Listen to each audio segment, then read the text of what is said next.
Bonjour à tous, moi c'est Justien Moba, je suis créatif stratégiste chez Brainsonic et je suis de la promotion en 2024.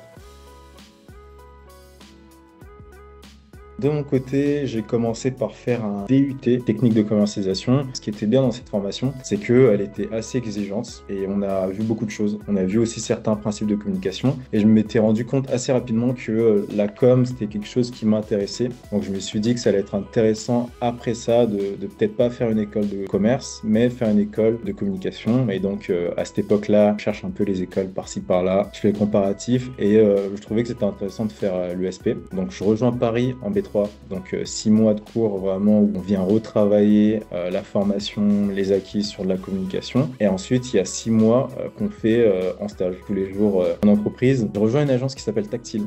Tactile qui est une agence qui était beaucoup spécialisée sur trouver des namings à des projets immobiliers et aussi accompagner des constructeurs de projets immobiliers. Donc je fais 6 mois là-bas et ensuite je finis ça et là je passe en M1. Je rejoins le planning strat et là il se fait que je dois trouver une alternance et en fait je voulais voir autre chose quoi et je rejoins une agence qui s'appelle Sweetpunk, donc une agence très digitale quand même et je continue dans sur le même poste en chef de projet 360. Je travaille aussi avec des planeurs stratégiques, des directeurs artistiques et je me dis ok, être chef de projet c'est peut-être pas fait pour moi. Je voulais apporter aussi ma vision stratégique, travailler aussi des briefs, bref, voir autre chose. Et donc l'année d'après, je rejoins une agence qui s'appelle Brainsonic.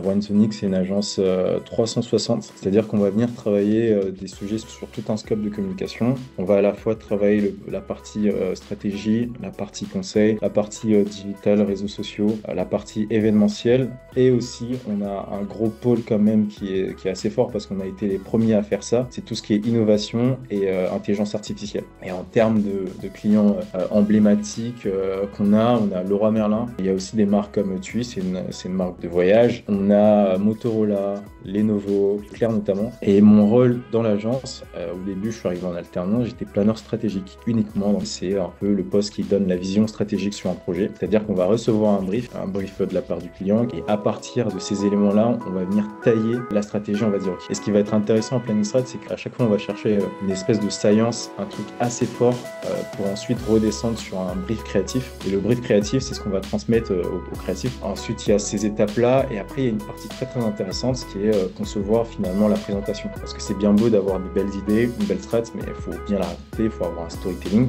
Et à côté de ça, il y a aussi des missions beaucoup plus sur la veille. On va chercher des informations. On va venir nourrir aussi l'agence en veille, en cahier de tendance et en sujet de la sortie. Donc au début, je faisais que ça. Et très rapidement, mon tuteur m'a laissé de la liberté de travailler sur des sujets où je pouvais arriver en concepteur-rédacteur, c'est-à-dire vraiment travailler les mots, travailler des idées de publicité, des activations, des choses comme ça. Et petit à petit, j'ai fait la bascule en fait. Donc je bosse pas mal en création maintenant, mais je peux aussi remonter sur des sujets en planning strat.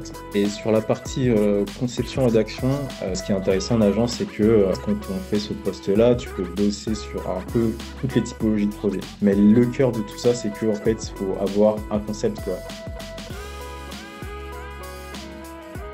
Alors, un outil qui me sert tous les jours, Notion. Notion qui permet d'organiser à la fois ses projets, d'organiser les notes qu'on prend, les documents. Il y a d'autres outils aussi qui sont cool dont je me sers. Il y a Adescope, c'est un outil qui est fait par Intermédia et en fait ça permet très facilement de faire de la veille sur de la publicité et avoir pas mal de campagnes marquantes. Et je dirais qu'un outil sous-estimé qu'on n'utilise pas assez quand on a un Mac, c'est Page ou bien Notes d'ailleurs.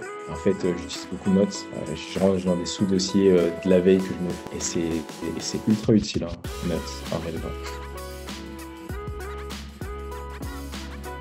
Alors, ce que j'ai beaucoup aimé durant mes années master, c'est tout ce qui était autour des compétitions. C'est-à-dire que concrètement en compète, on vit comme si on était dans une agence. Il y a un brief, il y a une équipe avec des personnes que tu connais pas forcément. Chacun a sa façon de fonctionner d'ailleurs, chacun a ses idées.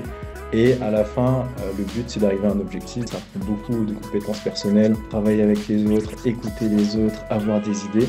Donc ça, c'est une partie de ce que j'ai aimé dans les compétitions. Mais il y a aussi une autre partie où c'est vraiment où on se dit, bon, là, on est dans du concret. Tu vas présenter ta recommandation à un client. Et le client est réel d'ailleurs, c'est des gens qui viennent d'entreprise, qui regardent les cas, qui donnent des conseils. Il y a aussi les coachs qui accompagnent, donc ça permet aussi de vraiment travailler comme si on était dans la vraie vie, quoi. À l'ESP, il y a vraiment quelque chose d'assez cool, c'est que on met les moyens. C'est-à-dire, je me souviens de pas mal de compètes qui ont fini au Grand Rex. Et en fait, ce sentiment de dire, bon, j'ai bossé pendant 1 ou 2 semaines avec une équipe, je suis ultra fier de ce que je fais et je me retrouve au Grand Rex devant 300 élèves à présenter mon travail. Le client est là, le client donne ses retours, c'est énorme. Et en termes d'expérience, ça apprend beaucoup. Et ça permet aussi d'avoir des petites références déjà dans son dossier en vrai, qu'on peut présenter potentiellement si on veut candidater quelque part. Un projet qui m'a marqué dans ce sens-là, c'était pour le Crédit Agricole. À l'époque, en tout cas, ils avaient un problème à recruter, ou en tout cas à parler aux jeunes, à la Gen Z. Il fallait faire un film publicitaire / manifesto. Et c'était grave cool. D'ailleurs, il y avait différents briefs et différentes façons de l'aborder. Mais parler de l'angle agriculteur, Gen Z, parler de la banque aussi, c'était un sacré casse-tête. On a fait un film publicitaire et on est arrivé en finale et on a gagné la finale. Donc rien que pour ça, c'est un sujet qui m'a beaucoup marqué. Voilà.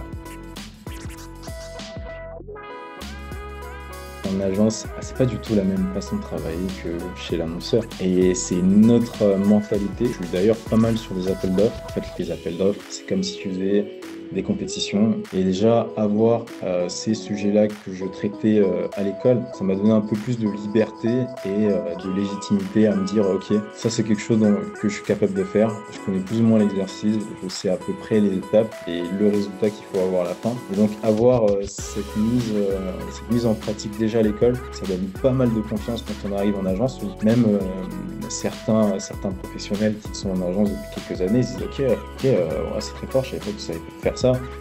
C'est des détails tout bêtes, mais c'est certaines façons de voir, c'est certaines façons aussi de faire une présentation globalement, certaines façons d'amener les idées. Et donc ça crée déjà de la légitimité. On se dit que cette personne est capable de travailler sur ce genre de sujet. Et tout de suite, ça permet d'avoir beaucoup plus de projets à son compteur, on va dire, à la fin de l'année. Le premier conseil, c'est ne pas être scolaire tout le temps. Parce qu'en fait, en étant ultra scolaire à chaque fois, ça crée une espèce d'immobilisme.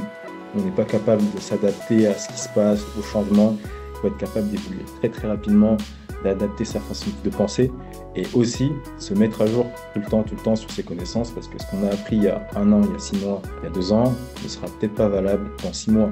Donc il faut à chaque fois se mettre à jour, à chaque fois évoluer. Il y a aussi une deuxième chose qui est assez intéressante quand on travaille finalement et que les gens doivent avoir, c'est que la plupart des choses qu'on va apprendre, ça va pas forcément venir de nous-mêmes, c'est beaucoup plus en écoutant les autres, en observant les autres, parce que en soi, c'est comme si on se fait un peu des modèles, on se dit ok, ce mec ou cette meuf est ultra forte, je vois sa façon de travailler. Et au début, vu qu'on est junior, en fait, on va avoir tendance à imiter certaines façons de travailler. Et en fait, c'est aussi de l'apprentissage, c'est un peu un ruissellement d'expérience, d'apprendre par l'expérience de cette personne qui a bossé pendant 10 ans. Donc, ne surtout pas hésiter à écouter, avoir aussi de l'humilité. Et le dernier conseil que je donnerais, c'est qu'il ne faut pas avoir peur aussi de s'affirmer. Parce que quand on sort de l'école, il y a beaucoup cette espèce de syndrome de l'imposteur. On se dit, ok, est-ce que je suis forcément légitime à donner mon avis sur tel sujet? Et vraiment, il faut se forcer à se dire, ok, si je suis arrivé là, si tu as été recruté dans une entreprise, dans une agence, c'est qu'on a décelé quelque chose en toi.